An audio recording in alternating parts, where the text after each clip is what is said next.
ভক্তগণ কেউ হইবে না,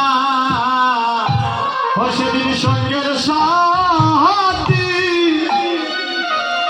আর কেউ হবে না। তুমি এসেছি না পাবে একা, তোমার যাইতে হইবে একা,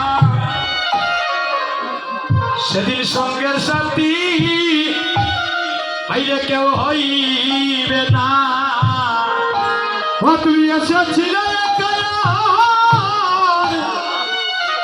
যাইতে হইবে একা, সেদিন সঙ্গের সাথী আর কেউ হবে না। বলি দয়ালি গুরু আমায় আমায় দয়া করো।